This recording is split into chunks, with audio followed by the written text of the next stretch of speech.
সুপ্রিয় দর্শক, আসসালামু আলাইকুম। সমসাময়িক বিষয় নিয়ে কথা বলার জন্য আজকে আমাদের সঙ্গে আছেন বর্তমান সময়ের জনপ্রিয় সিনিয়র সাংবাদিক মাসুদ কামাল ভাই।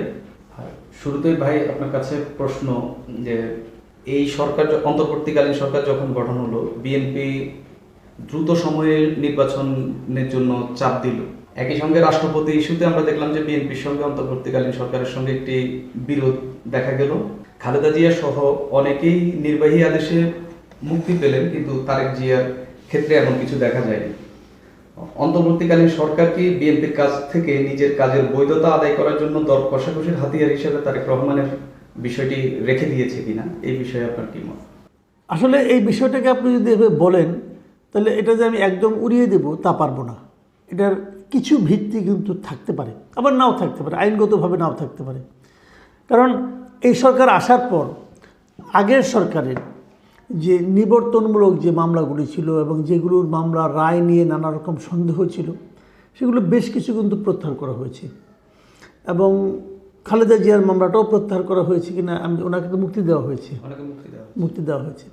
এখন সমস্যাটা হলো কি, তারেক রহমানের ব্যাপারটা হলো একটু ভিন্ন রকম মানে উনি একটা মামলার মানে 21 গ্র্যান্ড হামলা মামলা যেটা, সেই মামলার উনি কিন্তু কনভিক্টেড আসামি, মানে ওনার বিরুদ্ধে রায় হয়ে গেছে এবং সেই রায়টা হলো যাবজ্জীবন কারাদণ্ডের রায়।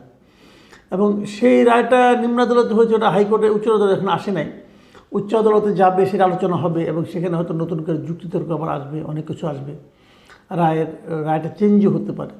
এগুলো অনেকগুলো সম্ভাবনা আছে। কিন্তু উনি এলে পর উনি জামিন পাবেন কি না, অথবা জামিন পেয়ে উনি আবার নতুন করে রাজনীতিতে নামতে পারবেন কি না, এই বিষয়গুলো এখনও স্পষ্ট না। তারেক রহমান হয়তো সেগুলি কনফার্ম করে আসতে চাচ্ছেন, কনফার্ম না করে উনি আসবেন কেন? এখন আপনি যে কথাটা বললেন যে অন্তর্বর্তীকালীন সরকার এটা তার সঙ্গে দর কষাকষির একটা টুলস হিসাবে ব্যবহার করতে চায় কিনা, এটা হতে পারে, কিন্তু এটা যে একদম হতে পারে না আমি তা মনে করি না। কারণ ওনারা তো বেছে বেছে মামলা প্রত্যাহার করছেন। উনি যদি শুরু দেখেন, খালি তারেক রহমান কেন, বিএনপির তো প্রায় 1.5 লাখের মতো মামলা আছে বিএনপির বিরুদ্ধে। এটা বিএনপি বহু সময় বলেছে। এই মামলাগুলোতে একটা অর্ডারে সব প্রত্যাহার করা যেত, যেমনটা ছাত্রদের ক্ষেত্রে করা হয়েছিল। হ্যাঁ, এই যে রাজনৈতিক মামলাগুলো আছে সবগুলো মামলা একটা অর্ডারেই প্রত্যাহার করা যেত, করে দিত। এখনও তো বিএনপি গত 3 মাস 2.5 মাস হয়ে গেছে, আর 3 মাস হয়ে গেছে, বিএনপির নেতাদের কিন্তু এখনও প্রতিদিন যে আদালতে হাজিরা দিতে হচ্ছে। কিন্তু এটা ভোগান্তি। তো এই সরকারের কাছ থেকে তো এই ভোগান্তিটা আমরা আশা করি না। কেন হবে? এটা কে না জানে যে মির্জা ফখরুলকে যে সিটি কর্পোরেশনের গাড়ি ভাঙচুর করছে, এটা কি হয় নাকি রে ভাই?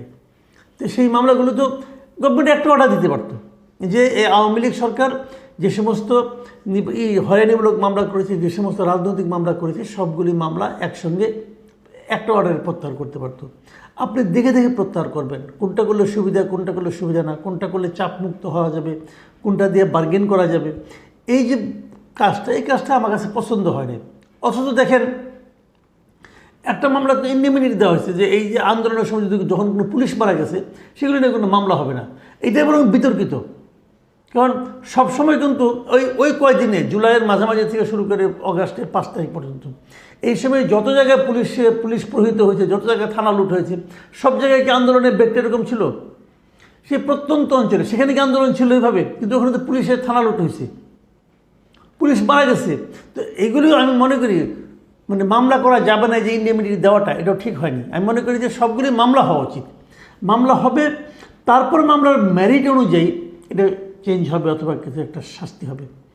এবং এক্ষেত্রেও আমি মনে করি যে এই মামলাগুলি যেগুলি রাজনৈতিক মামলা ছিল, সেগুলি সরকার একভাবে প্রত্যাহার করতে পারত, কিন্তু সরকার করেনি। এবং সেইভাবে করেনি, সেইভাবে তারেক রহমানের মামলাটা প্রত্যাহার করা হয়নি। তারেক রহমানের বিরুদ্ধে অনেক আবল তাবল মামলাও আছে। তো এগুলি প্রত্যাহার করা উচিত, অথবা তাকে জামিনে দেওয়া উচিত যে আপনি আসলে আপনাকে জামিন দেব। কোনো কিছু তো গ্যারান্টেড না। এখন এগুলি কেন হচ্ছে না আমি জানি না। এবং এগুলি না করার মাধ্যমে সরকার কতটুকু